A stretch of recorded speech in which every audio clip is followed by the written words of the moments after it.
But I think the key message is that doing the right thing in the world of work, giving people opportunities for decent working conditions, is good business. I think this is what society expects of business, but I also think it is good business as well. So I see from an organisation like the International Labour Organization a real convergence of responsibilities and opportunities. So we look forward very much to engaging more and more with the Forum and its members in the years ahead.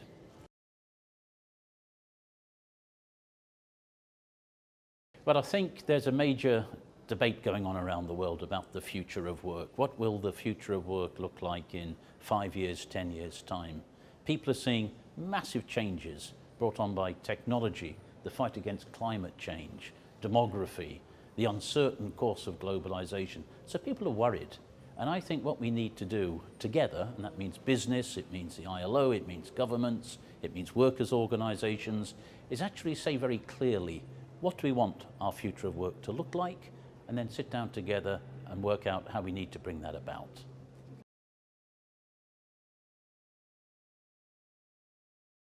Yeah, isn't it strange that in 2018 we're still talking about forced labour in the world? Unfortunately, tragically, there are still 25 million victims of forced labour around the world, and it seems to me it is a joint responsibility of everybody concerned, and that includes the business community, to put a stop to this.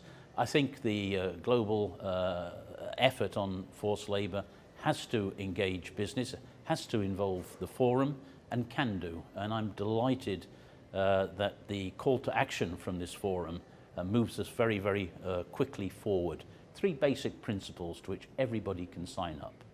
That no worker should be restricted in his or her movements, should not be imprisoned in terms of movement, that no worker should have to pay for a job.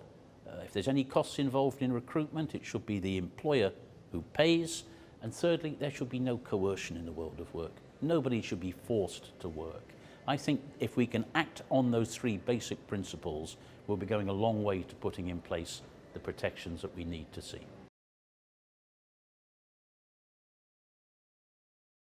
Yeah, well, I think the CGF, by engaging business around these 3 principles, is doing an enormous service to the ILO. We work through international legislation, international labour standards. We work in the arena of public policy to bring governments to do their job.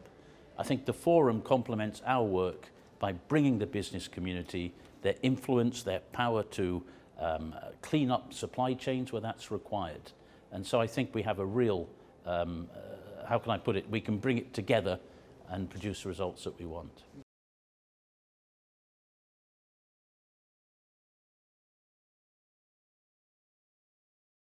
I think there's 2 things here. One is that we hear time and again that the educational systems around the world are not producing people with the skills which labour markets require. I think that employers, the business community, need to get more directly involved in skills formation. We know that these systems work best where business is involved in skills formation, so-called dual education system, studying at school but also getting work experience. Those are the things that work best. Where those dual systems work well, youth unemployment is low.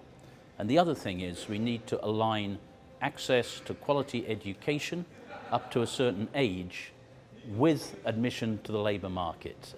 Where education is not available, kids very quickly fall into the trap of child labour. So that's the other angle I think that we need to work upon.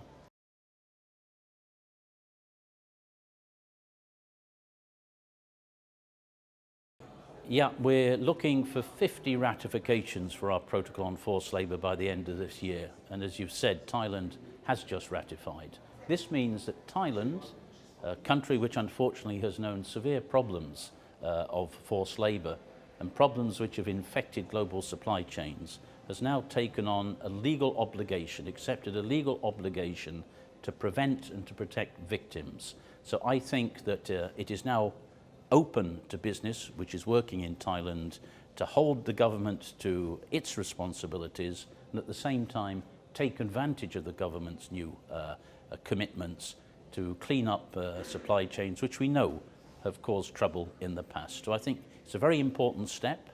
We want others to follow in Thailand's footsteps, but we need to take advantage of what is at the moment a legal obligation that needs to be turned into practical advantage.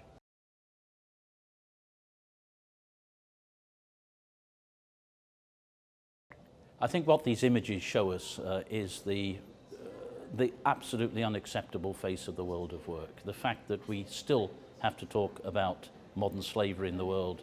We still have to talk about more than 150 million children at work. Anybody confronted with these images wants to combine to bring an end to these abuses. And so we have to bring everybody together in coalitions. Consumers will want to make the difference.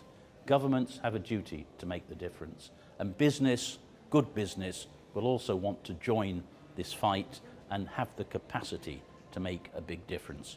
Put all of these actors together and you have something that looks like a solution to age-old abuse, which has no place in our future of work.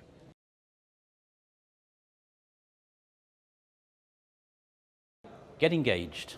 Take these commitments seriously. I repeat, doing the right thing on labour rights, on forced labour, is good business. Aligning good business practices with the right thing to do is out there to be done. Let's do it.